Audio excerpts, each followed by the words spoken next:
नमस्कार, मी सौ मयुरी नरावार. अम्मा न्यूज मराठी बातमीपत्रामध्ये आपले स्वागत आहे.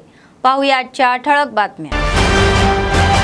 हस्तम कार्यकर्त्यांवर विश्वास ठेवून फसवणूक, भाजपकडून पैसे घेऊन काँग्रेसचा विश्वासघात. कंदी श्रीनिवास रेड्डी यांनी गंधर्व सुजाता आणि संजीव रेड्डी यांच्यावर गोळीबार. ईव्हीएम स्ट्रॉंग रूम मध्ये सुरक्षित ठेवल्या, राजकीय प्रतिनिधींच्या उपस्थितीत कुलूप सील. ईव्हीएम मध्ये जमा उमेदवाराचे भवितव्य, यशाच्या शक्यतेची नेत्यांची धारणा. दुर्गा मंदिरात वार्षिक उत्सवाचे भव्य उद्घाटन, वैदिक ब्राह्मण मंत्र विशेष पूजादी कार्यक्रम. आजच्या सविस्तर बातम्या. काँग्रेस पक्षाचे विधानसभा प्रभारी कंदी श्रीनिवास रेड्डी यांनी गंधर्व सुजाता आणि अल्लुरी संजीव रेड्डी हे काँग्रेस कार्यकर्त्यांना विश्वासात घेऊन पक्षाचे देशद्रोही असल्याचा आरोप केला आहे. त्यांनी भाष्य केले की लोकपारी यांनी भाजपसोबत फसवा करार केला, पैशाच्या पिशव्या घेतल्या आणि त्यांच्या कार्यकर्त्यांना गोंधळात टाकले. ज्यांना काँग्रेस पक्ष परिवार तोडायचा आहे त्यांना कार्यकर्त्यांकडून योग्य तो सल्ला दिला जाईल असे ते म्हणाले. पायल शंकर एकेकाळचे आमदार आहे आणि भविष्य सांगते की त्यांचे पैशावरील प्रेम त्यांना खाऊन टाकेल. आदिलाबाद जिल्हा केंद्रातील प्रजासेवा भवनात मंगळवारी आयोजित पत्रकार परिषदेमध्ये त्यांनी त्यांच्या वागणुकीवर जोरदार भाष्य केले. स्त्रियांना टिळक का लावतात असे भाजपचे आमदार पायल शंकर यांनी म्हटले हे लाजिरवाणे आहे. आणि कंदी श्रीनिवास रेड्डी यांनी संसदेच्या निवडणुकीत कष्ट घेतलेल्या कार्यकर्त्यांचे नेते आणि पक्षाच्या चाहत्यांचा विशेष आभारही मानले. ते म्हणाले की पक्षाच्या विजयासाठी आमदार वेदमा बोज्जू व विधानसभेतील सर्व प्रभारी व ज्येष्ठ नेत्यांनी परिश्रम घेतले आहे. नवीन मतदारांना मतदान केंद्रावर जाऊन मतदान करण्यासाठी मार्गदर्शन करण्यात सर्व कार्यकर्त्यांना यश आले. पुन्हा एकदा मी सर्वांचे आभार मानते असे ते म्हणाले. భారీ మెజారిటీతో గెలిపించాలని నిర్ణయం తీసుకున్నారు. ప్రజలందరికీ ధన్యవాదాలు తెలియజేస్తా ఉన్నాం. నా ప్రాణ సమానమైన కార్యకర్తలు, నాయకులు, అభిమానులు మీ వల్లనే పార్టీ ఇంత అద్భుతంగా ముందుకెళ్తుంది. కాంగ్రెస్ పార్టీ మీ అందరికీ కూడా మేము ఎప్పటికీ కాంగ్రెస్ పార్టీ ఎప్పుడు రుణపడి ఉంటుంది. మీ సేవలో నిరంతరం కాంగ్రెస్ పార్టీ మా నాయకులమందరం కూడా ఎప్పటికీ మీకు సేవ చేస్తూ ఉంటామని ఈ సందర్భంగా తెలియజేస్తా ఉన్నాం. ఆ తర్వాత మా పార్టీ అన్ని తానై భుజాల మీద వేసుకొని ప్రచారాన్ని నిర్వహించినటువంటి మా అక్క సీతక్క గారు, ఆదిలాబాద్ అదృష్ట రేఖ గరీబోళ్ల మంత్రి గౌరవనీయులు మన జిల్లా ఇన్ఛార్జి మంత్రి సీతక్క గారు అద్భుతంగా ప్రచారాన్ని కోఆర్డినేషన్ చేసిండ్రు. వారికి కృతజ్ఞతలు తెలియజేసుకుంటా ఉన్నాం. ఆ తర్వాత మా జిల్లాకి మా పార్లమెంట్ పరిధిలో ఏకైక ఎమ్మెల్యే అయినటువంటి వెడ్మ బొజ్జు గారు కూడా అన్ని రకాలుగా పాపం ఆయన నిరంతరం మాకు సహకరించారు. వారికి మేము కృతజ్ఞతలు తెలియజేస్తా ఉన్నాం. కాంగ్రెస్ పార్టీ విజయం కోసం నిరంతరం కష్టపడేటువంటి మా జిల్లా టీపీసీసీ జనరల్ సెక్రటరీ ప్రధాన కార్యదర్శి శ్రీ సత్తుమల్లేష్ గారు కూడా ఆయన కూడా దాదాపు ఈ 5 నెలలు కూడా జిల్లాలోనే మకాం వేసి ప్రతి నిమిషం మా కాంగ్రెస్ పార్టీ నాయకులకు, కార్యకర్తలకు ఎటువంటి సహాయాలు కావాలన్నా కూడా సత్తుమల్లేష్ గారు కూడా వారి సహాయం అందించింది. వారికి కూడా మేము నిజంగా ఎంతో రుణపడి ఉంటాం, కృతజ్ఞతలు తెలియజేస్తా ఉన్నాం. తెలంగాణ కాంగ్రెస్ పార్టీ ఇన్ఛార్జ్ దీపాదాస్ మున్షి గారు, అలాగే మా పార్లమెంటుకి incharge AICC secretary T C Vishnunath గారు, ఆ తర్వాత TPCC vice president Sravan Kumar Reddy గారు, వీరంతా కూడా మహామహులు, ఉద్దండులు, పార్టీలో మాకంటే సీనియర్లు, మమ్మల్ని అనుక్షణం గైడ్ చేయడం జరిగింది. వారు మమ్మల్ని నిరంతరం ప్రోత్సహించి ఆదిలాబాద్ని 2.5 లక్షల మైనస్లో ఉన్నా కూడా మేము పోయిన అసెంబ్లీ ఎలక్షన్లలో, ఈ ఎలక్షన్లలో మరింత 2 లక్షల ప్లస్ అంటే దాదాపు 4.5 లక్షల కొత్త ఓట్లని కాంగ్రెస్ పార్టీ వైపు మరలించడానికి, తరలించడానికి, కాంగ్రెస్ పార్టీ వైపు మొగ్గు చూపెట్టడానికి నిరంతరం కృషి చేసిన వారందరికీ కూడా నిజంగా చేతులు జోడించి శిరస్సు వంచి నమస్కరిస్తా ఉన్నాం. వాళ్ళు చేసినటువంటి మేలు మర్చిపోలేనిది. మా రేవంత్ రెడ్డి గారి నాయకత్వంలో పార్టీ రోజు రోజుకి బలోపేతమైతా ఉంది. ఇక మిగతా విషయానికి వస్తే ఆదిలాబాద్లో 2 దొంగలు సంజీవ్ రెడ్డి, గంధర్వ సుజాత పోయిన అసెంబ్లీ ఎలక్షన్లలో కాంగ్రెస్ పార్టీ కార్యకర్తల పొట్టలో కత్తి పెట్టి వెన్ను పోటు పొడిచి కత్తితో కార్యకర్తల యొక్క గొంతులు తడిగుడ్డతో గొంతులు కోసినటువంటి ఈ ఇద్దరు ఈ పార్లమెంట్ ఎలక్షన్లలో మరొక కొత్త వేషం వేసి బీజేపీ పాయల్ శంకర్ దగ్గర కోట్లాది రూపాయల డబ్బులు తీసుకున్నారన్నటువంటి ఆరోపణలు వస్తా ఉన్నాయి. మా కార్యకర్తల్ని కన్ఫ్యూజ్ చేసి కాంగ్రెస్ పార్టీ శ్రేణులలో నైరాశ్యాన్ని నింపడానికి, కార్యకర్తల్లో విభజన తీసుకురావడానికి ఈ ఇద్దరు దొంగలు అల్లూరి సంజయ్ రెడ్డి, గంధత్ సుజాత బీజేపీ నుంచి, గొడెం నగేష్ నుంచి కోట్లాది రూపాయల డబ్బులు తీసుకొని కాంగ్రెస్ పార్టీ కార్యకర్తల్ని కన్ఫ్యూజ్ చేయడానికి మద్దతు పలికినట్టుగా నటిస్తూ నంగరాచి కబుర్లు చెప్తూ ఒక అర్ధగంట సేపు ప్రచారం చేసి ఫోటోలు తీసుకొని ఇంట్లో పడుకొని కాంగ్రెస్ పార్టీ కార్యకర్తల్లో గందరగోళం సృష్టించడానికి వీళ్ళు బీజేపీ దగ్గర డబ్బులు తీసుకున్నారన్నట్టు ప్రజలందరూ ఆరోపిస్తా ఉన్నారు, కార్యకర్తలందరూ ఆరోపిస్తా ఉన్నారు. వీళ్ళు బీజేపీకి లోపాయికారి ఒప్పందంగా ఎక్కడెక్కడ ఓట్లు వేయడానికి ప్రయత్నం చేసింది, మా కార్యకర్తల్లో విభజన తీసుకురావడానికి ప్రయత్నం చేసింది. అన్ని విషయాలు త్వరలోనే సాక్ష్యాధారాలతో బయటపెడతాం. ప్రజలందరూ చర్చించుకుంటా ఉన్నారు. వీళ్ళు పాయల్ శంకర్ దగ్గర అల్లూరి సంజయ్ రెడ్డి, గంధత్ సుజాత ఎన్ని కోట్ల రూపాయలు తీసుకున్నారో వెంటనే బహిరంగంగా తెలియజేయాలా. ఈ సమాధానాలకు ఆరోపణలకు సమాధానం చెప్పాలా आणि నేను अल्लूरी संजय रेड्डी, गंधत सुजाताने डिमांड చేస్తా ఉన్నా. निवडणूक प्रचाराचा एक महत्त्वाचा टप्पा किरकोळ तणाव आणि तुरळक घटना वगळता मतदान शांततेत पार पडले. मतदारांचा निकाल संपूर्ण मतदारसंघातील ईव्हीएम मध्ये संग्रहित करण्यात आला आहे. तर कडेकोट सुरक्षेदरम्यान ईव्हीएम मतदान केंद्रावरून आदिलाबाद टीटीडीसी संयुक्त जिल्हा मुख्यालयात उभारण्यात आलेल्या स्ट्रॉंग रूम मध्ये सुरक्षितपणे नेण्यात आले. जिल्हा निवडणूक निरीक्षक राजेंद्र विजय, जिल्हा निवडणूक अधिकारी जिल्हाधिकारी राजश्री शहा, जिल्हा पोलीस अधीक्षक गौस आलम आदी अधिकाऱ्यांनी विविध राजकीय पक्षांच्या प्रतिनिधींच्या उपस्थितीत स्ट्रॉंग रूम सील केली. निवडणुकाचा निकाल ही 4 जूनला लागणार आहे. सुमारे 22 दिवस कडोकोट बंदोबस्तात ईव्हीएम स्ट्रॉंग रूम मध्ये ठेवण्यात आले आहे.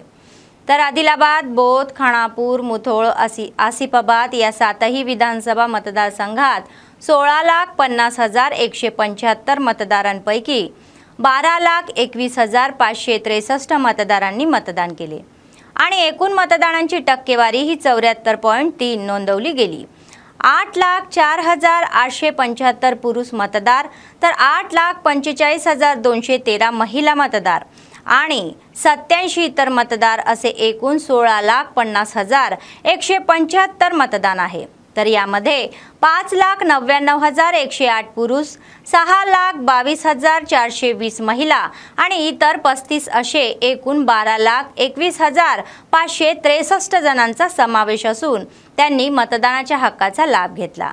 ईव्हीएम स्ट्रॉंग रूम पर्यंत पोहोचल्या उमेदवारांचे भवितव्य त्यात सील झाले आहे. उमेदवार त्यांच्या पक्षाच्या प्रमुख नेत्यांसह त्यांचा प्रमुख अनुयायांचे मतदानाच्या पद्धतीवर मूल्यांकन करत आहे. विजयावर तिन्ही पक्षांकडून हळहळ व्यक्त होत आहे.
आता ईव्हीएम स्ट्रॉंग रूम मध्ये पोहोचल्याने उमेदवारांचे भवितव्य त्यात अडकले आहे. उमेदवार त्यांच्या पक्षाच्या प्रमुख नेत्यांसह त्यांच्या प्रमुख अनुयायांचे मतदानाच्या पद्धतीवर मूल्यमापन करत आहे। विजयावर तिन्ही पक्षांकडून हळहळ व्यक्त होत आहे, तर बूथचा आढावा घेऊन ते बहुमताचे मूल्यमापन करत आहे। काल रात्री झालेल्या विजयाने आनंदित झालेले भाजप नेत्यांनी आगाऊ मिठाई खाऊन आनंद साजरा केला, तर काँग्रेस पक्षानेही बहुमतावर पूर्ण विश्वास दाखवत मतदारांचा निकाल काय असणार हे स्पष्टपणे जाणून घेणे 4 जून पर्यंत वाट पाहावी लागणार आहे।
पैन कार्ड रहे तो भी चल।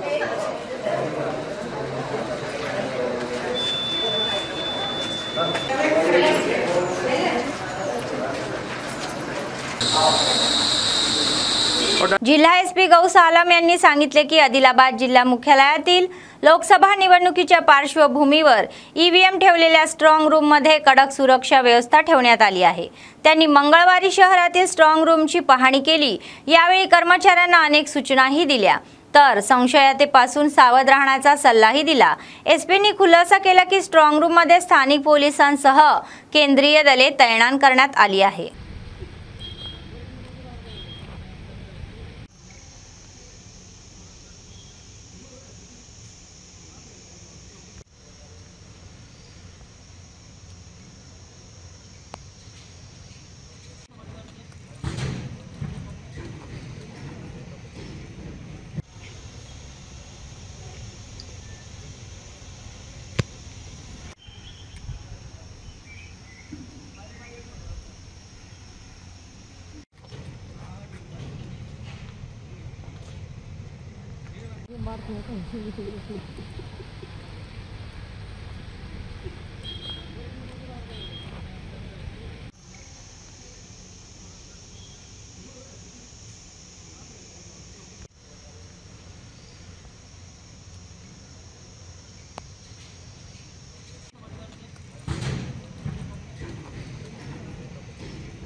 काँग्रेस पक्षाचे खासदार उमेदवार आत्राम सुगनाक्का, विधानसभेचे प्रभारी कंदी श्रीनिवास रेड्डी यांनी वन टाउन पोलीस स्टेशनमध्ये हिंसक वर्तन करणाऱ्या आणि शारीरिक हल्ले करणाऱ्या भाजप नेत्यांवर कारवाई करावी अशी मागणी हिलासक केली आहे।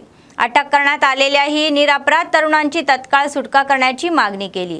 ज्या भाजप नेत्यांनी जास्त हल्ले केले, निष्पाप तरुणांना पोलिसांसोबत अटक करण्यात आहे, ही विडंब आहे, तर त्यांना त्वरित सोडवायचे आहे। पीडित महिलांना न्याय मिळेल हे पोलिसांना पाहायचे आहे। तर गोरला राम व त्यांचा भाऊ गोरला राकेश यांचा अपमान करून त्यांच्या भावना दुखावलेल्या आणि कोणत्याही आदर न ठेवता उद्धट वर्तन केले, त्यांना तत्काळ अटक करून कठोर कारवाई करण्याची मागणी करण्यात आली। त्यानंतर त्यांनी शहरातील तिरपेल्ली कॉलनीत पीडितांच्या घरी जाऊन त्यांची भेट घेतली, घटनेचा तपशील मागावा आणि दोन्ही नेत्यांनी त्यांना धाडसी होण्यासाठी प्रोत्साहन दिले, तर पाठीशी उभे राहू असे आश्वासन त्यांनी दिले।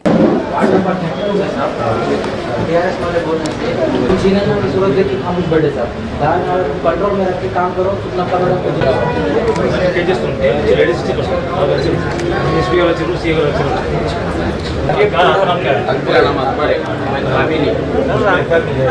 वीडियो में आपने जो किया तो थोड़ी देर तक वीडियो में उसको पर रिकॉर्ड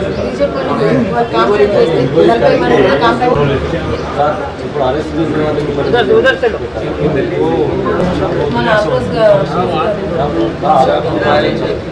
बच्चे महिला में गड़बड़ हो रहा था, खुद भी खड़ो के देखते छुड़ा ले वीडियो में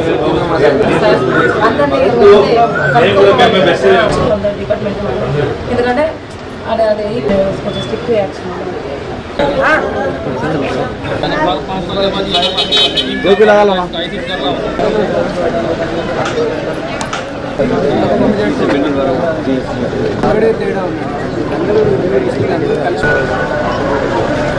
क्या बोल रहा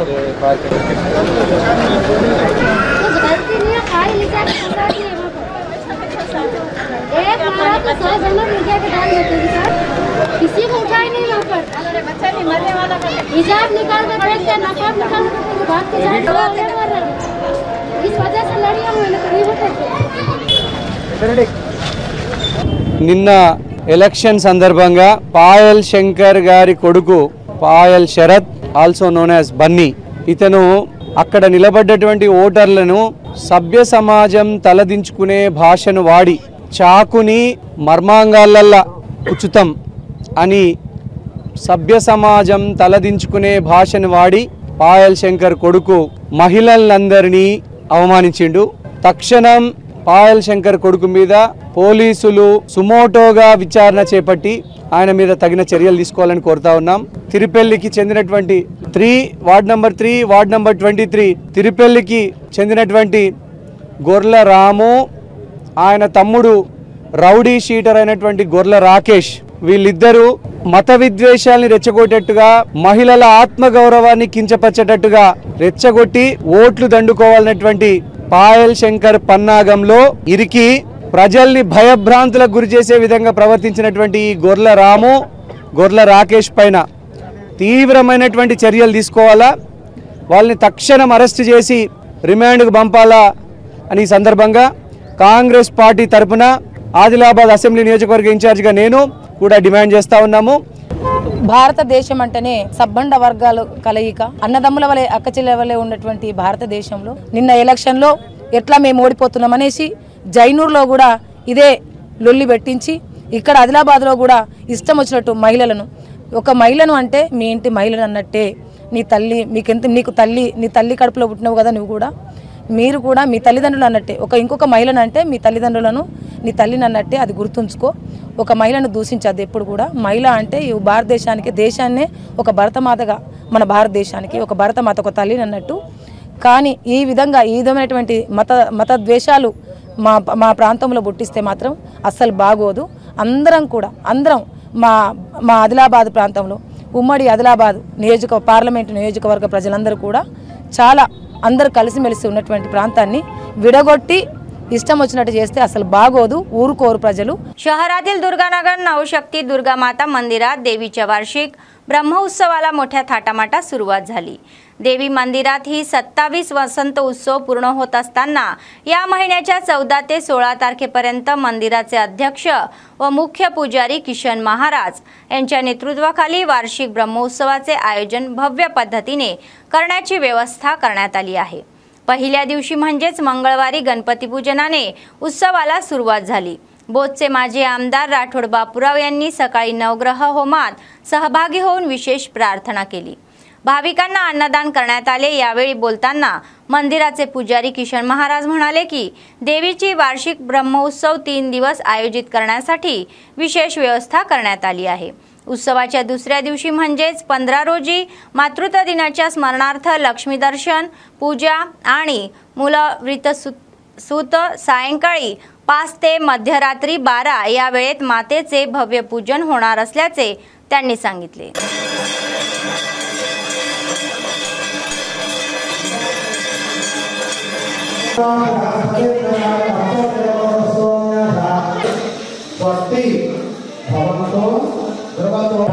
पुण्यवाचनानन्तरं भद्रमण्डला योगिने वास्तु क्षेत्रदेवता महाकाल महालक्ष्मी महासरस्वती स्वरूपिणी जगन्माता आह्वान करिष्ये।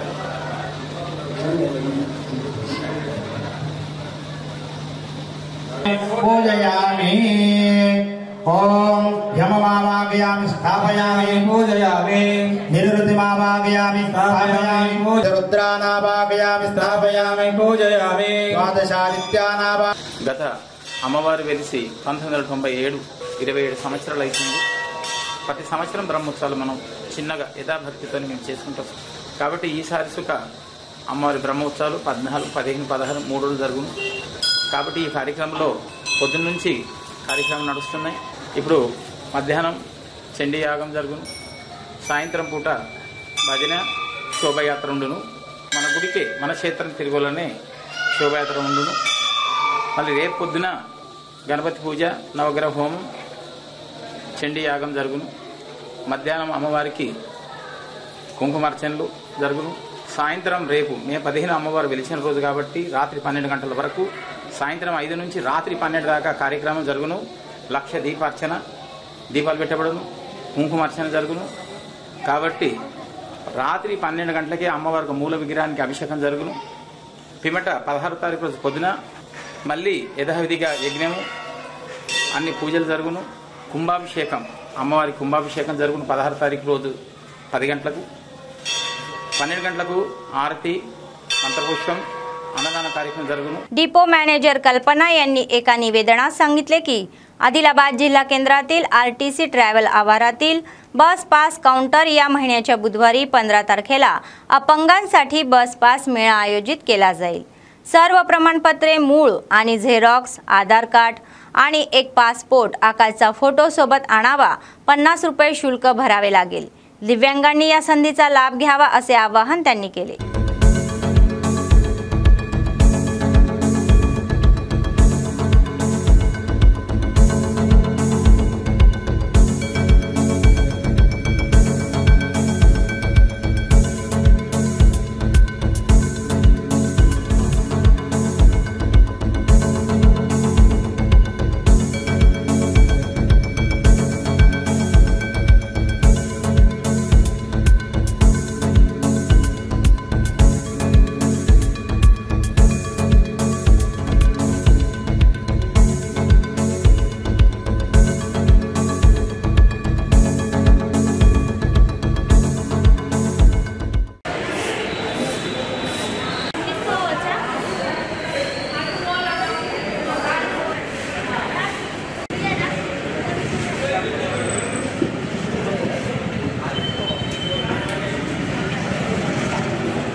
आदिलाबाद शहरातील राजपत्रित अधिकारी संघटनेच्या इमारतीत एका तरुणाची निर्घृण हत्या झाल्याची घटना मंगळवारी उघडकीस आली आहे.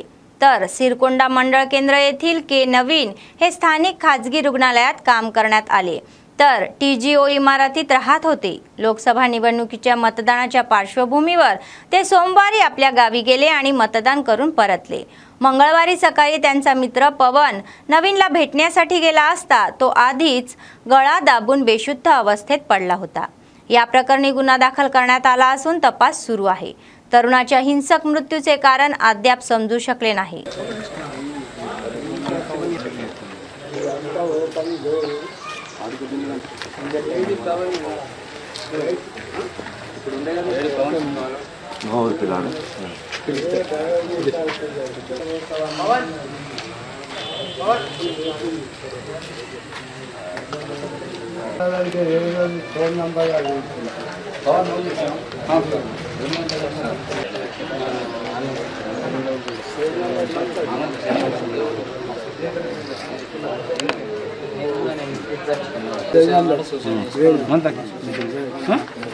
లోపల నుంచి గొల్లం లేకుండా తీసి ఉంటాడు కాబట్టి చెప్పుకున్నాయి అది చూడమా చూసారు బాగుంది సపోర్ట్ చేస్తుంది. ఎవరు లేరు ఆయన ఎవరు లేకుండా ఇల్లు ఉంటుండే ఇల్లు ఎలక్షన్ చేసింది దూరం.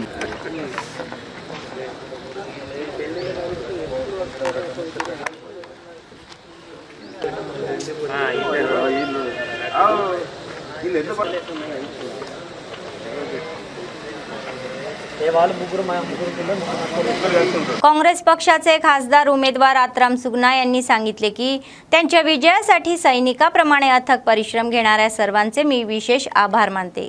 तर आदिलाबाद जिल्हा मुख्यालयातील प्रजासेवा भवन येथे आयोजित पत्रकार परिषदेमध्ये त्यांनी विधानसभा प्रभारी कंदी श्रीनिवास रेड्डी यांच्याशी संवाद साधला. ते म्हणाले की राहुल गांधींना पंतप्रधान बनवण्याच्या एकमेव उद्देशाने या प्रदेशाचा विकास करण्याच्या कल्पनेने प्रत्येकाने कोणत्याही उधळपट्टीला न जाता स्वेच्छेने मेहनत घेतली. तर वरिष्ठ आणि कनिष्ठ असा भेदभाव न करता काँग्रेस पक्ष त्यांना विजयाच्या किनावर आणण्यासाठी त्यांनी खूप तयारी केली. तर त्या सर्वांचे मी आभार मानते. मग कंदी श्रीनिवास रेड्डी म्हणाले की आमदार आणि त्यांचा मुलगा यांचे जुलूम खूप पुढे जात आहे. त्यांच्यावर अत्याचार करणे, अराजकता निर्माण करणे आणि शांतप्रियता आदिलाबादमध्ये दहशत निर्माण करणे याबद्दल ते आरोप करत आहे आणि या कृतीचा आम्ही तीव्र निषेध करतो असे ते म्हणाले. తెలియజేస్తున్నాము తప్పకుండా ఇంత శ్రమించినందుకు రేపు మేము గెలుస్తున్నామనేటువంటిది కూడా మాకు ఉంది. మేము మెజారిటీతో కూడా గెలుస్తామనేటువంటి ధీమా కూడా మాకుంది. తప్పకుండా అందరూ కూడా కష్టపడ్డారు కాబట్టి కష్టపడ్డ వాళ్ళందరికీ కూడా పేరు పేరున ధన్యవాదాలు తెలియజేస్తున్నాం. ఓటేసినటువంటి ఓటర్ మహాశయులందరికీ కూడా ప్రత్యేకమైనటువంటి ధన్యవాదాలు కాంగ్రెస్ పార్టీ నుంచి తెలియజేయడం అనేది జరుగుతుంది. దాదాపుగా లంబాడ సామాజిక వర్గం వాళ్ళు కూడా మాకు ఓట్లు వేయడం అనేది జరిగింది. ఎందుకంటే కాంగ్రెస్ పార్టీ గెలవాలి అనేటువంటి ఒక లక్ష్యంతో అందరూ కూడా ఉన్నారు. గతంలో అది వేరు, అంటే రాజకీయం వేరు, ఉద్యమం వేరు అనేటువంటి విషయాన్ని కూడా వాళ్ళు తెలుసుకోవడం జరిగింది. సరే, కొంతమంది తెలుసుకోకపోయినప్పటికీ కొన్ని ఓట్లు రాకపోవచ్చు, కానీ దాదాపుగా మనకు ఓట్లు వచ్చినాయి. లంబాడ సామాజిక వర్గం ఓట్లు కూడా వచ్చినాయి. ఎందుకంటే వాళ్ళకు కూడా తెలుసు ఇక్కడ 3 సీట్లు ఆదివాసులకు ఇస్తే మహబూబాబాద్లో అక్కడ 3 సీట్లు లంబాడ సామాజిక వర్గానికి ఇచ్చారు కాబట్టి దీంట్లో తేడా ఏమీ లేదు. ఒకటి. రెండవది, ఉద్యమాలు చేస్తున్నటువంటి క్రమంలో ఉద్యమం వేరు, రాజకీయం వేరు అనేటువంటి తెలుసు. కాంగ్రెస్ పార్టీ అంటే అందరినీ కలుపుకపోయేటువంటి పార్టీ, సబ్బండ వర్గాలను అభివృద్ధి కోరుకునేటువంటి పార్టీ కాంగ్రెస్ పార్టీ కాబట్టి అందుకనే కాంగ్రెస్ పార్టీ కోటేయాలి అనేటువంటిది ఒకటి. రాష్ట్రంలో కాంగ్రెస్ పార్టీ ఉంది. దేశంలో రాహుల్ గాంధీ గారు ప్రధానమంత్రి అవుతే దేశం బాగుపడుతుంది. సబ్బండ వర్గాలు ఇక్కడ ఉన్నటువంటి ఎస్సీ కావచ్చు, ఎస్టీ, మైనార్టీ వర్గాలు, చాలా వెనుకబడినటువంటి వర్గాలు చాలా ఉన్నాయి. అవన్నీ కూడా అభివృద్ధి చెందాలంటే కాంగ్రెస్ పార్టీతోటి లక్ష్యం అనేటువంటిది అందరికీ తెలుసు. కాంగ్రెస్ పార్టీ అన్ని వర్గాలను కలుపుకొని పోయేటువంటి, ఇటు ముస్లిమ్స్ కావచ్చు, ప్రతి ఒక్క దాన్ని కలుపుకపోయేటువంటి పార్టీ కాంగ్రెస్ పార్టీ. వాళ్ళ రిజర్వేషన్, ముస్లిం రిజర్వేషన్ కావచ్చు, రేపు వాళ్ళ ఉద్యోగ అవకాశాలు కావచ్చు, ఉపాధి అవకాశాలు కావచ్చు, ప్రతి ఒక్కటి కూడా కాంగ్రెस पार्टी तప్పకుండా చూస్తుంది. बातमी संपण्यापूर्वी पुन्हा एकदा ठळक बातम्या. हस्तम कार्यकर्त्यांवर विश्वास ठेवून फसवणूक, भाजपकडून पैसे घेऊन काँग्रेसचा विश्वासघात. कंदी श्रीनिवास रेड्डी यांनी गंधर्व सुजाता आणि संजीव रेड्डी यांच्यावर गोळीबार. ईव्हीएम स्ट्रॉंग रूम मध्ये सुरक्षित ठेवल्या, राजकीय प्रतिनिधींच्या उपस्थितीत कुलूप सील. ईव्हीएम मध्ये जमा उमेदवाराचे भवितव्य, यशाच्या शक्यतेची नेत्यांची धारणा. दुर्गा मंदिरात वार्षिक उत्सवाचे भव्य उद्घाटन, वैदिक ब्राह्मण मंत्र विशेष पूजादी कार्यक्रम. या होत्या आजच्या बातम्या. पुढच्या बातमीपत्रात पुन्हा भेटूया. तोपर्यंत पाहत रहा अम्मा न्यूज, सत्तेसाठी जनतेसाठी. नमस्कार.